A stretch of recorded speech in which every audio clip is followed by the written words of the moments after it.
देश ही नहीं दुनिया में लिया जाता है नरेंद्र मोदी जी, क्योंकि अर्थशास्त्र से लेकर एस्ट्रोनॉमी से लेकर रोबोटिक साइंस से लेकर बॉटनी से लेकर एनाटॉमी से लेकर संस्कृत में से लेकर हिंदी से लेकर फ्रेंच भाषा से लेकर जितना भी दुनिया का ज्ञान है वो एक व्यक्ति में है। तो उन्होंने अपना अर्थशास्त्र का ज्ञान 25 दिसंबर को अपने मन की बात में बताया कि 2022 एक अद्भुत वर्ष था और बोला कि 2022 अद्भुत वर्ष था आर्थिक व्यवस्थाओं को लेकर। 2022 is a wonderful year as far as Indian economy is concerned। ये उनके शब्द थे। अब हम आज उनसे 7 मुद्दे उनको याद दिलाएंगे और 2022 के पुराने नहीं, नोटबंदी के नहीं याद दिलाएंगे, उनको तकलीफ होती है उससे। गलत तरीके से जीएसटी लगाने का याद नहीं दिलाएंगे, उससे भी बहुत तकलीफ होती है। बिना तैयारी के तालाबंदी की, उसको भी याद नहीं दिलाएंगे, उससे भी उन्हें बहुत तकलीफ होती है। 2022 के और सारे सरकारी आंकड़े, एक भी प्राइवेट आंकड़ा नहीं है।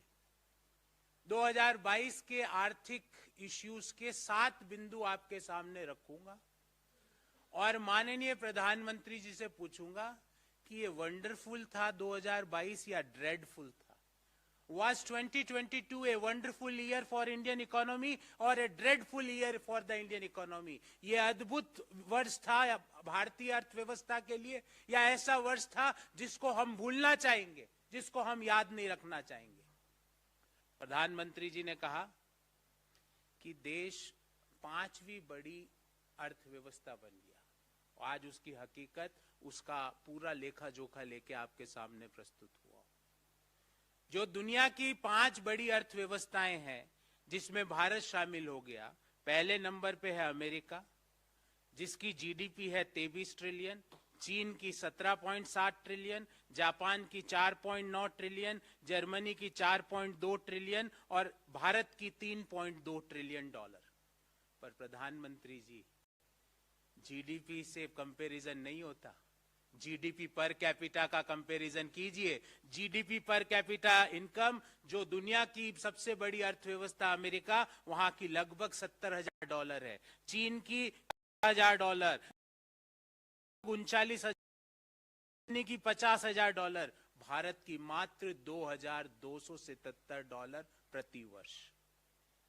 तो आप जब आपकी इच्छा होती, जब तो आप एब्सोल्यूट नंबर कंपेयर कर लेते हो, जब आपकी इच्छा होती जब पर कैपिटा कर लेते हो। अगर आपको भारत के संक्रमण फैला उस दिन तो आपने ये कंपेयर किया कि कितने प्रतिशत लोगों को कोरोना हुआ, भारत के कितने प्रतिशत लोग कोरोना के मृत्यु। जब अर्थव्यवस्थाओं का तो मैं 2 आंकड़े आपको बड़े शब्दों में करता हूं। है जिसमें 1 लाख रुपए कमाता है, कमाए 50,000 रुपए। दूसरा परिवार 1 लाख परिवार की सदस्य है, प्रति इनकम हुई। और मोदी जी के जो संक्रमित लोग हैं वो एब्सोल्यूट नहीं रखते हैं। कैपिटा जीडीपी 294 में 144 एज पर कैपिटा जीडीपी इसका we are eight 190। Modi ji, ये वंडरफुल इज दिस अद्भुत? I think it is dreadful. मुझे लगता है हमें इसको भुलाना चाहिए। पर कैपिटा इनकम में दुनिया के 197 देशों में हमारी पोजीशन है वो 142वीं है। At 132nd rank 197 country.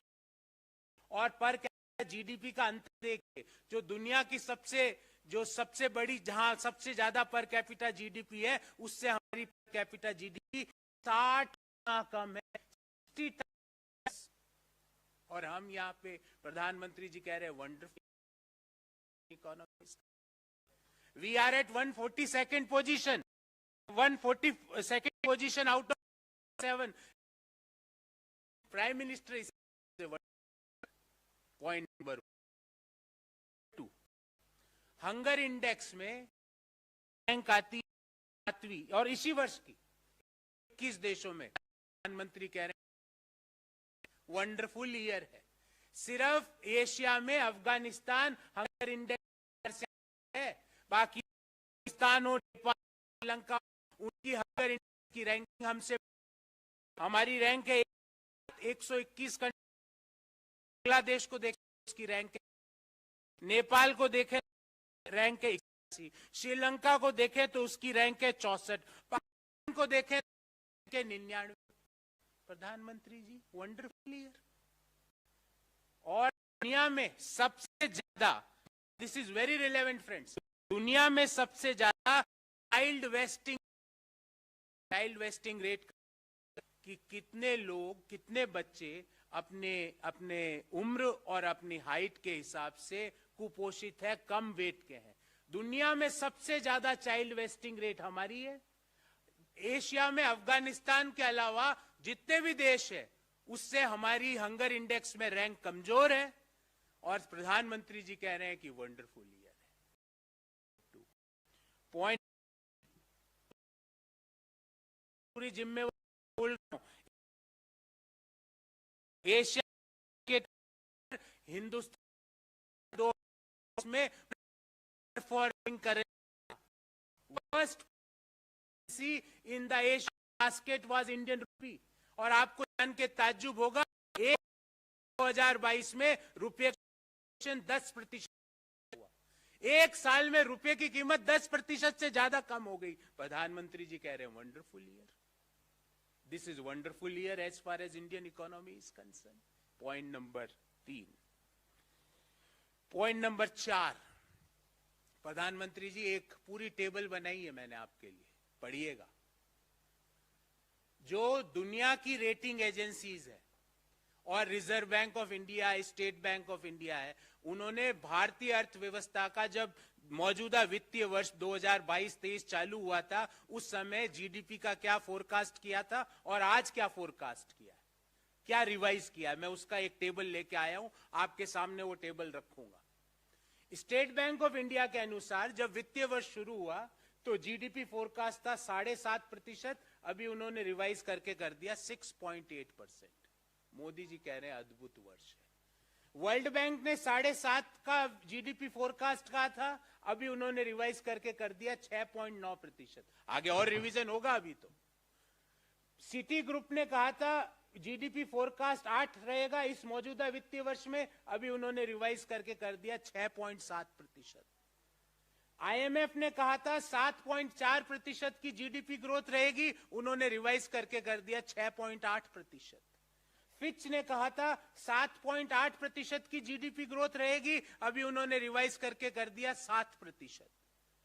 India rating ने कहा था 7% जीडीपी ग्रोथ रहेगी, उन्होंने रिवाइज करके कर दिया 6.9%। रिजर्व बैंक ऑफ इंडिया ने कहा था जीडीपी ग्रोथ 7.2% रहेगी, उन्होंने रिवाइज कर दिया 7%। एशियन डेवलपमेंट बैंक ने कहा था कि जीडीपी ग्रोथ रेट 7.2% रहेगी और उन्होंने रिवाइज कर दिया 7%। दुनिया की सारे बैंक, रेटिंग एजेंसीज, हमारे देश का सेंट्रल बैंक, स्टेट बैंक ने देश का जीडीपी फोरकास्ट के जो पूर्वानुमान है उसको नीचे गिराया। मोदी जी कह रहे हैं ये वंडरफुल साल था। Point number 4। पॉइंट नंबर 5, और ये बहुत महत्वपूर्ण और गंभीर पॉइंट है। देश में आज, मैं आज की बात कर रहा हूं, बेरोजगारी की दर शहरी क्षेत्रों में है 10% और एग्रीगेट है 8.6%। बेरोजगारी के दर का अर्थ क्या होता है कि कितने लोग रोजगार मांग रहे हैं और कितने लोग रोजगार में है। तो मैं ये कहता हूं कि 10% शहरी क्षेत्र में बेरोजगारी की दर है, अर्थात शहरों में अगर 100 लोग रोजगार युक्त है तो 10 लोगों के पास जो रोजगार चाहते हैं उनको रोजगार नहीं है। ध्यान रहे 2011-12 में यूपीए के दौरान ये दर थी 2.2%। मैं नहीं कह रहा, सरकारी आंकड़े सारे, एक भी हमारा आंकड़ा नहीं, हमारी ऑब्जर्वेशन नहीं है। Government of India's NSSO's data. 2.2% was unemployment rate in 2011-12, and as per CMIE, today, when I am talking to you, the unemployment rate aggregate in India is 8.6%, and in urban areas it is 10%. पूरा demographic dividend को मोदी जी ने demographic disaster बना दिया। अब कब तक हम corona का रोना रोते रहेंगे कि कोरोना की वजह से रोजगार चले जा रहा है? कब तक हम रूस यूक्रेन के पीछे छुप के अपनी नाकामियों को छिपाएंगे? 10% is the unemployment rate in urban India, and aggregate is 8.6%. And Modi ji is saying 2022 is a wonderful year. पूरा साल को वो वंडरफुल बता रहे। पॉइंट नंबर 5, पॉइंट नंबर 6, पूरे साल, जितने साल में 11 महीनों का डाटा है मेरे पास, क्योंकि अभी 12वें महीने का डाटा जनवरी में आएगा, 11 महीनों में से 10 महीने जो रिटेल इन्फ्लेशन था वो आरबीआई की जो अपर लिमिट थी 6%, उससे ज्यादा रहा। मोदी जी कह रहे हैं वंडरफुल ईयर रहा। पूरे साल 12 में से 11 महीनों में रिजर्व बैंक का अपर लिमिट का जोन है इन्फ्लेशन का। रिजर्व बैंक ने कहा ऑप्टिमल तो 4% होना चाहिए, मिनिमम 2% होना चाहिए, मैक्सिमम 6% होना चाहिए। पूरे साल पिछले 11 में से 10 महीने ये रिजर्व बैंक के 6% का जो जोन है उससे पूरे साल ज्यादा रहा। मोदी जी कह रहे हैं कि ये अद्भुत साल था, वंडरफुल ईयर था। साल में 5 बार एक रिकॉर्ड बनाया। एक साल में 5 बार दूध के दाम बढ़ते हैं। आपने ये रिकॉर्ड, मैंने तो नहीं देखा था। और न्यू ईयर से पहले हम एक दूसरे को गिफ्ट देते हैं ना, मोदी जी का आज एक गिफ्ट हम सबको मिला है। 2 रुपए पर litre, the milk prices had gone up. 2 रुपए प्रति लीटर से दूध के दाम आज से बढ़ गए। मोदी जी का ये अंतिम गिफ्ट है इस साल का। इन्फ्लेशन लगातार 6% से ज्यादा रहा। जो मौजूदा वित्तीय वर्ष है उसमें 6.7% इन्फ्लेशन रहने का पूर्वानुमान रिजर्व बैंक ऑफ इंडिया कर रहा है, और मोदी जी कह रहे हैं ये वंडरफुल साल था। एक और आंकड़ा, जब पेट्रोल और डीजल की कीमतें लास्ट टाइम मई 2022 में उसमें चेंज किया गया था, उस दिन से लेकर आज दिन तक भारत सरकार के पेट्रोलियम मिनिस्ट्री का आंकड़ा है $32 प्रति बैरल कच्चे तेल की कीमत कम हुई है। मई 2022 से लेके आज तक $32 प्रति barrel. The crude oil prices had gone down, और एक अनुमान है कि $1 प्रति बैरल अगर कच्चे तेल की कीमत गिरती है तो लगभग 40 से 45 पैसे पेट्रोल की कीमत, डीजल की कीमत कम की जा सकती है। $1 अगर कम होती है तो 40 से 45 पैसे प्रति लीटर की कमी की जा सकती है। पिछले 200 से ज्यादा दिनों में $32 प्रति बैरल की कमी हुई, अर्थात 14 रुपए 40 पैसे प्रति लीटर पेट्रोल और डीजल की कीमत मोदी जी बिना एक्साइज ड्यूटी को छेड़े कम कर सकते हैं, पर वो नहीं किया ताकि रिटेल इन्फ्लेशन 6.7% पर बना रहे। पिछले इस वर्ष के कई महीनों में तो 12% से भी ज्यादा, 7% से भी ज्यादा रिटेल इन्फ्लेशन रहा। तो क्रूड ऑयल प्राइसेस बढ़ती है तो मोदी जी प्राइस बढ़ा देते हैं। क्रूड ऑयल प्राइसेस घटती है, $32 प्रति बैरल घटे, पर प्राइसेस कम नहीं किए गए। Modi ji, is this a wonderful year as far as Indian economy is concern? Point number 6 और अंतिम point, last point, trade deficits और एक्सपोर्ट्स भारत के लगातार घट रहे हैं। एक्सपोर्ट्स हमारे लगातार घट रहा है, ट्रेड डेफिसिट बढ़ता जा रहा है। मोदी जी कह रहे हैं कि 2022 was wonderful year as far as calendar year 2022 is concerned. अब मुझे ये बताइए Modi ji, based on above 7 points, जो मैंने एक पॉइंट का आंकड़ा दिया, consistent high inflation, consistent high unemployment, reduction of GDP forecast by every agency. It is per capita GDP, we are at number 144th position out of 194 economies. In global hunger index, Pakistan is doing better than us. Bangladesh, Sri Lanka is doing better than us. Rupee is the worst performing currency as far as the Asian basket is concerned. और आप कह रहे हो हमारा 2022 wonderful रहा। बताइए, अगर ये वंडरफुल है मोदी जी, तो आदेश कीजिए कि कहाँ खड़े होके तो थालियां बजानी है, और एक टांग पे खड़े होके ताली बजानी है, कि एक दोनों टांग पे खड़े होके थाली बजानी है, ताली बजानी है, बालकनी में जाएं कि छत पे जाएं, कहाँ खड़ा होके आपको शुभकामनाएं दें इस वंडरफुल ईयर के लिए। मोदी जी, मैं पूरी जिम्मेवारी से निर्मला जी से मैं कोई सवाल नहीं पूछ रहा, क्योंकि वो अस्वस्थ भी है और उनके हाथ में भी कुछ नहीं है।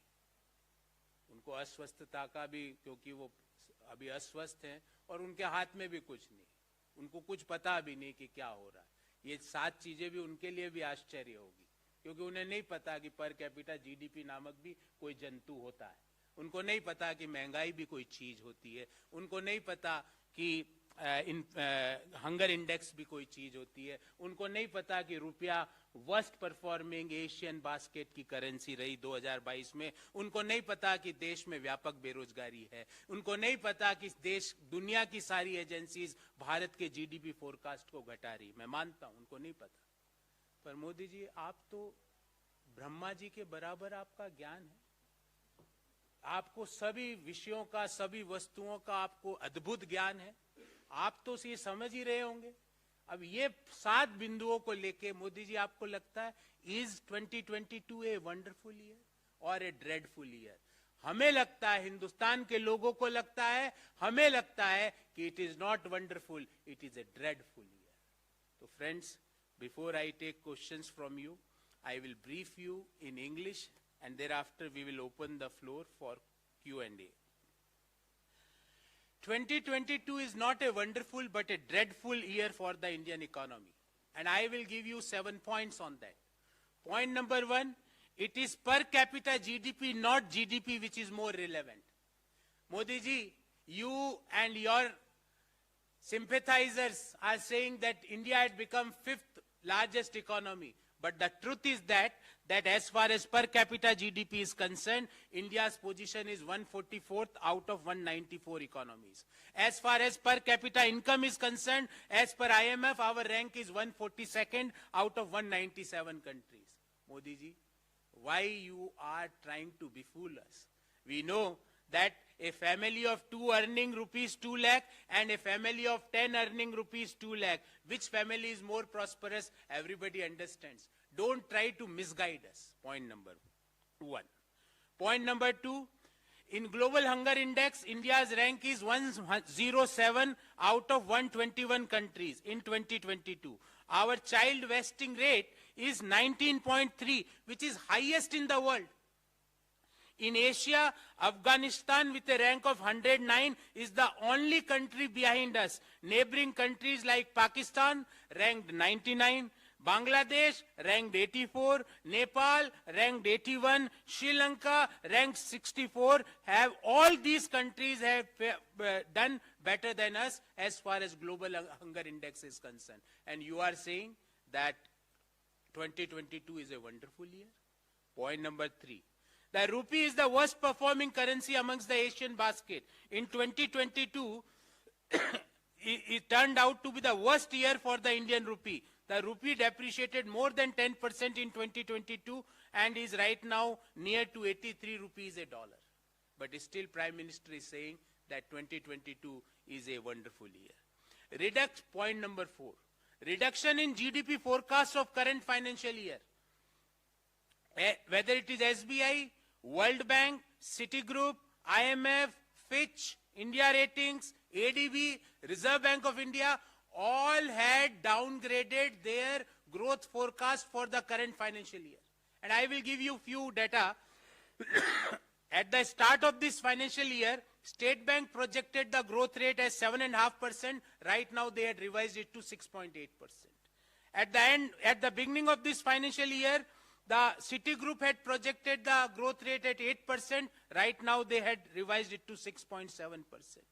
At the beginning of the financial year, Fitch Rating had forecasted growth rate of 7.8%. Right now they had revised to 7%.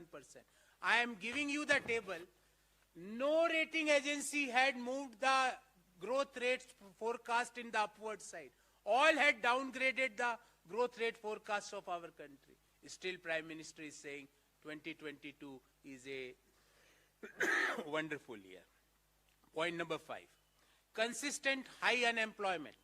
As per CMI unemployment rate, as on December 26, 2022, the unemployment rate in our country is 8.6% and in urban areas it is 10%. In 2011-12, it was 2.2%. Modi government's policy had changed our demographic dividend to demographic disaster. Still, Prime Minister is saying 2022 is a wonderful year as far as Indian economy is concerned. Point number 6. Consistent high retail inflation. Retail inflation remained above RBI's tolerance band of 2 to 6% throughout 10 out of last 11 months. RBI's inflation forecast for the current financial year is 6.7%. When milk prices itself is increased 5 times in a year, in the year 2022, and from today only it was increased by rupees 2 per litre by Mother Dairy, it is bound to happen. In the last 200 plus days, crude oil prices were reduced by $32 a barrel, and no benefit was passed to the final consumer. Then consistent high retail inflation is no surprise for us. Point number 7. Low growth in export and high trade deficits. There is a consistent low growth in export throughout the year, and we had as a result, we had a high trade deficit. Modi ji, based on all above 7 points, is the year 2022 a wonderful or dreadful? Please guide us. Please advise us. Are we supposed to say thank you, Modi ji, for this? Please let us know. Are we going to beat the thalis and say, are we going to clap for you? Are we going to light a candle for this eventful or dreadful year as far as Indian economy is concerned? Please guide us, Modi ji. So this is about I can say a summarization of Indian economy as far as the year 2022 was concerned. And I had made very simple 7 points and raised a very simple 7 questions out of these 7 points to the Modi government. So friends, I am open for Q&A. If you have any, I will try to answer.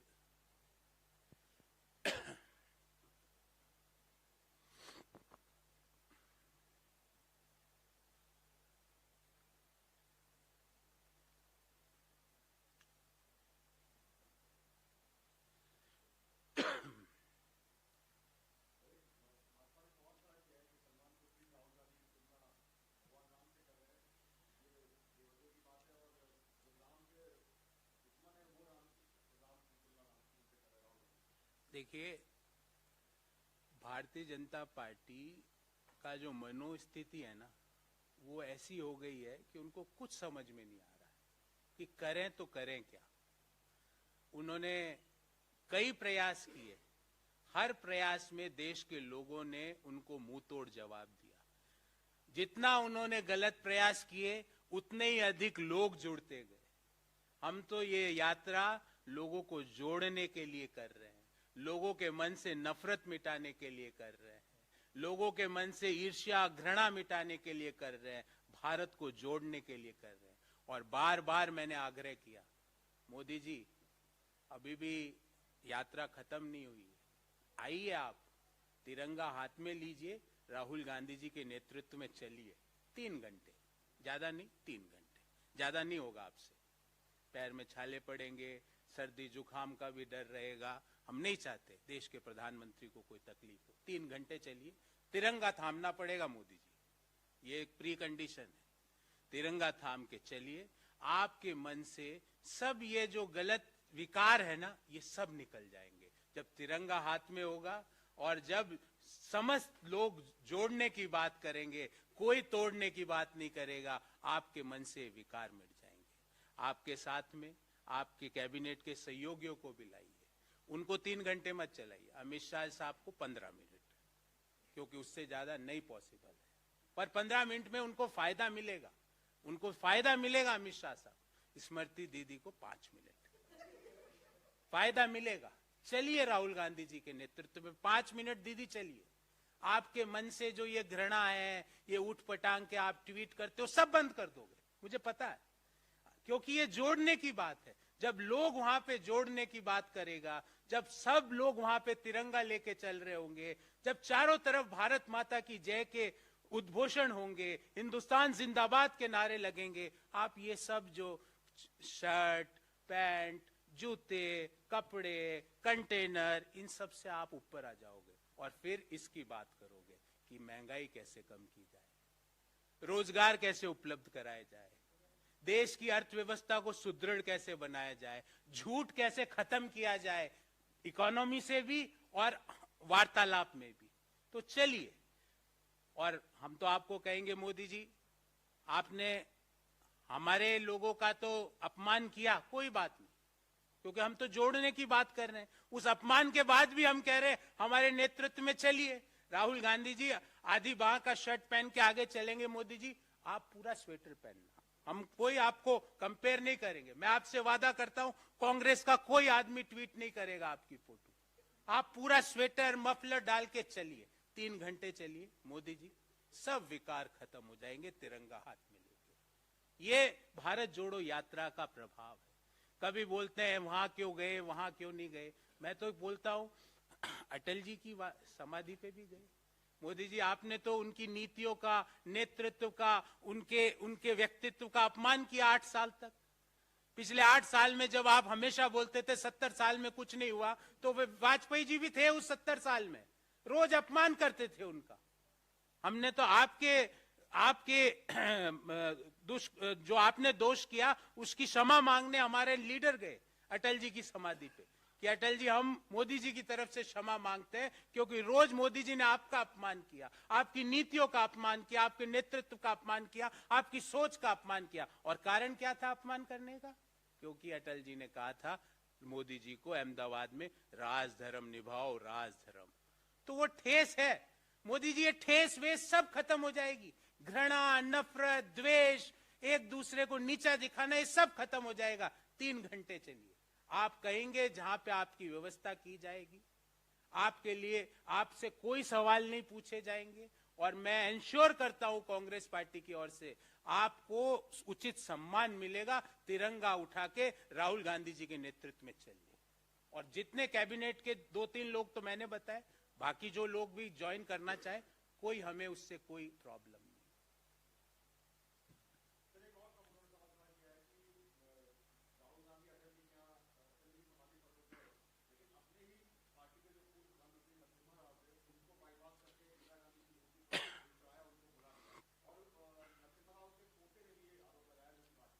देखिए मैंने कहा ना, समस्या उनको समझ ही नहीं आ रहा कि करें तो करें क्या। कभी वहां जूते क्यों पहने, वो इतने रुपए के जूते क्यों पहने, सर्दी क्यों नहीं लगती है तुमको, सफेद टी शर्ट क्यों पहना, कंटेनर में कैसे रहते हो, खाना क्या खाते हो, 32 किलोमीटर रोज कैसे चल लेते हो, सारे सवाल उठाए ना हम एक से भी विचलित नहीं, क्योंकि हम सच के साथ जोड़ने की यात्रा कर रहे थे। अभी फिर उठाया कि वहां क्यों नहीं गए, वहां क्या क्यों गए। अरे आप तो अपने ही नेताओं के अपमानित कर रहे हो, रोज अपमान करते हो। 70 साल में कुछ नहीं हुआ, वाजपेयी जी का बेचारे का अपमान रोज हिंदुस्तान सहता है। जब मोदी जी बोलते हैं कि 70 साल में कुछ नहीं हुआ, 7 साल तो वाजपेयी जी के थे। इसका मतलब वाजपेयी जी और आडवाणी जी कुछ नहीं कर रहे थे, ये मोदी जी रोज कहते हैं।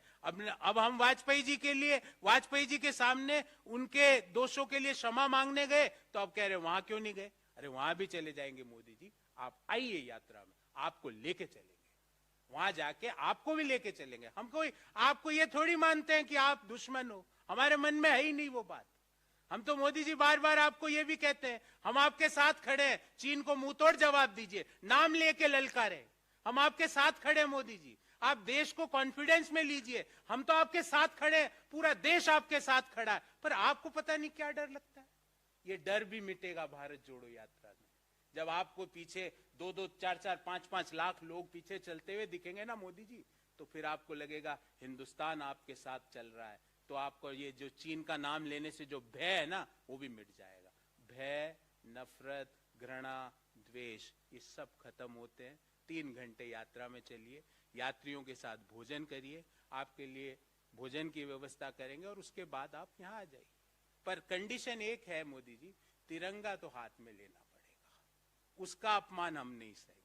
आप कोई दूसरे झंडे ले आओ, नो, तिरंगा लेके राहुल जी के नेतृत्व में चलना पड़ेगा। 3 घंटा चलिए, बहुत आत्मिक शांति भी मिलेगी, देश के लिए सुविचार आएंगे। और ये जो दिन भर ये चलता रहता है ना कि आज क्या करूं, आज कैसे आज टीवी में क्या चलवा दें, आज अखबारों में क्या छपवा दें, आज सोशल मीडिया में क्या ट्रेंड करा दें, आज कैसे हिंदू मुस्लिम हिंदू मुस्लिम हिंदू मुस्लिम हिंदू मुस्लिम, इसको कैसे और चलाए, ये सब भाव मिट जाएंगे। फिर आपके दिमाग में क्या आएगा? रोजगार, बेरोजगारी, महंगाई, सस्ती वाड़ा, महिलाएं, यूथ, ये दिमाग में आना चालू हो जाएगा। और जिस दिन ये दिमाग में आएगा, भारत में पुनः 9% 10% की जीडीपी ग्रोथ आ जाएगी। जिस दिन 9% 10% की जीडीपी ग्रोथ आएगी, जो अनएम्प्लॉयमेंट रेट 11-12 में 2.2% थी, वो पुनः स्थापित हो जाएगी। हम आपको गाइड करेंगे, हम आपको असिस्ट करेंगे, आखिर हम एक ही देश में रहते हैं।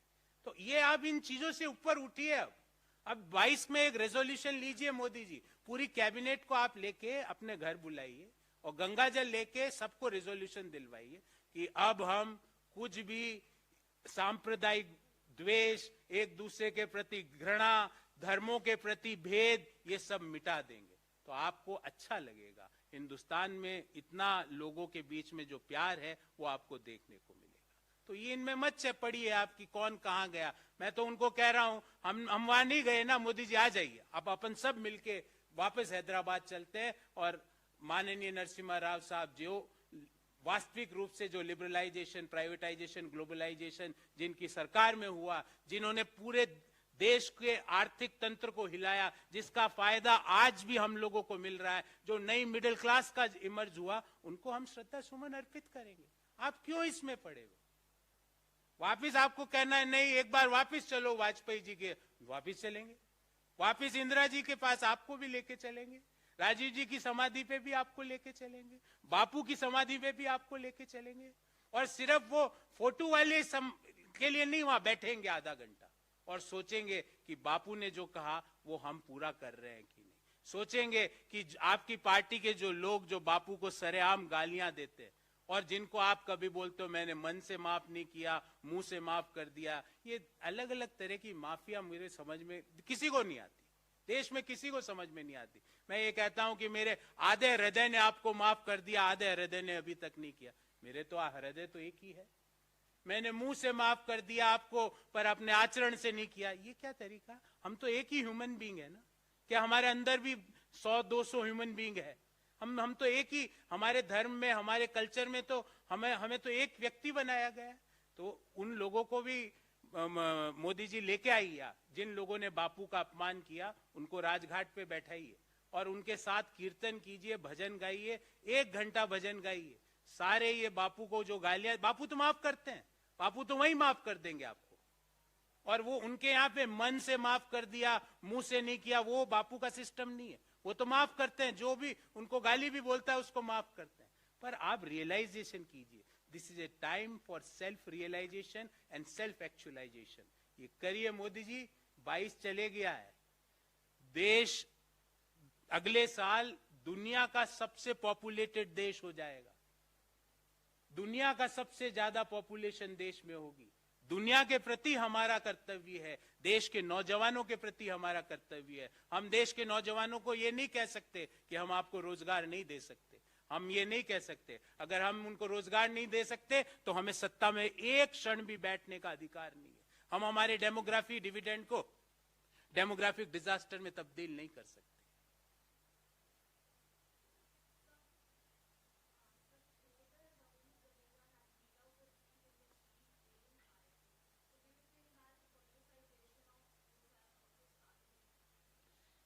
उनकी पत्नी चुनाव लड़ी, उनकी पत्नी मेरी को जितना मेरे को ज्ञान है चुनाव जीती भी। अब वो क्या कहते हैं, क्यों कहते हैं उसको कोई महत्व नहीं रह जाता। उन्होंने खुल के अपनी पत्नी के लिए प्रचार भी किया, उन्होंने कई बातें कही, तो अब उनके बारे में अब कोई टीका टिप्पणी हम नहीं करना चाहते। वो क्रिकेटर है, क्रिकेट खेले। अब वो उन्होंने अपने आप को भारतीय जनता पार्टी का समर्पित सिपाही बता दिया, कोई बात नहीं, बता दिया तो हमारे मन में यही तो अंतर है। हम कोई गाली थोड़ी है कि अब जडेजा को बॉयकॉट करो, नहीं, क्यों करो भाई, क्यों करो? यही तो अंतर है हमारे और उनकी सोच में। Trend hashtag boycott dash dash dash, भाई उनका एक पॉलिटिकल उनकी आइडियोलॉजी थी, उन्होंने उस आइडियोलॉजी को पकड़ा और उसके साथ आगे बढ़े। अब वो कुछ भी बोल रहे हैं, उनका कोई महत्व नहीं रह जाता, क्योंकि उन्होंने अपने आप को उस आइडियोलॉजी का एक समर्पित सिपाही घोषित कर दिया। तो इस पे मैं कोई टिप्पणी नहीं करना चाहूंगा, क्योंकि अब मैं उनको भारतीय जनता पार्टी का एक कार्यकर्ता मानता हूं, जिसको क्रिकेट खेलना भी आता है। बस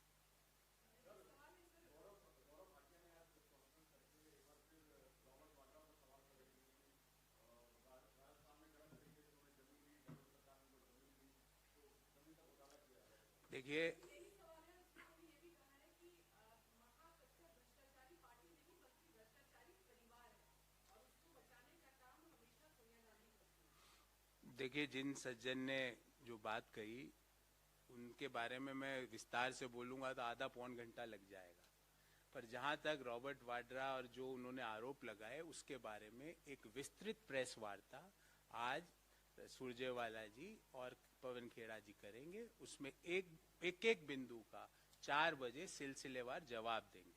पर उनका 8 साल में बस सवाल एक छोटा सा है, उस मैं वहीं पे खत्म कर दूंगा, क्योंकि विस्तृत प्रेस वार्ता में एक बिंदु का उत्तर दिया जाएगा।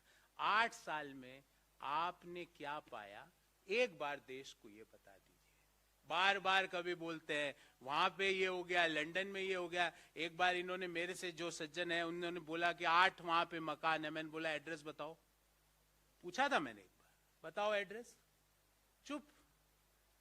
यही तो मैं इन जो ये सज्जन है जो समाजवादी पार्टी से अभी यहाँ आए हैं, इनसे मैं कहता हूं इनको भी जरूरत है, क्योंकि ये गाली गलौज बहुत बोलते हैं। ये गाली गलौज, डिबेट में बोलना, अपशब्द बोलना, ये सब मिट जाते हैं जब आप 3 घंटे यात्रा में चलते हो। ये बहुत प्रॉब्लम्स का, बहुत डिप्रेशन की प्रॉब्लम्स है, फ्रस्ट्रेशन की प्रॉब्लम्स है, ये सब मिट जाती है। चलो तो सही, और विस्तृत प्रेस वार्ता हम करेंगे।